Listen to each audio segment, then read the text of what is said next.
মাছের ঝোলটা আবার হয়ে এলো। কি সুন্দর টকবক করে ফুটছে বন্ধুরা, দারুণ, এত সুস্বাদু হয়। এর মধ্যে একটু ভাজা গুঁড়ো মশলা আর সামান্য একটু চিনি দিয়ে দিলাম।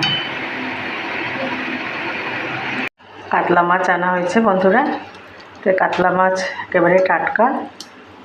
প্রথমে এই যে মাথা, আমাদের যে পরম্পরা কাঁচা মাছ ওটাই রান্না হবে আজকে, তাই আমি একটু শেয়ার করলাম।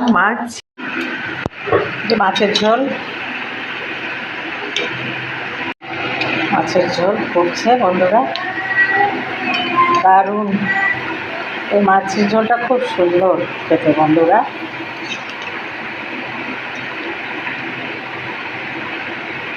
চাল কুমড়ো ভাজা হবে, চাল কুমড়োটা কেটে রেখেছি, টাটকা চাল কুমড়ো। পেঁয়াজ, কাঁচা লঙ্কা, একটু জিরে ফোড়ন দিয়েছি। এটাকে ভাজা ভাজা হয়ে গেলেই চাল কুমড়োটা দিয়ে দেবো। তারপরে হলুদ লবণ দিয়ে ভালোভাবে হয়ে আসলে চিনি দিয়ে নামিয়ে নেব।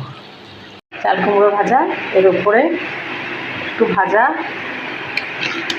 জিরে গোলমরিচের গুঁড়ো মশলা দিয়ে দিলাম। আমার আলু ভাজা রেডি।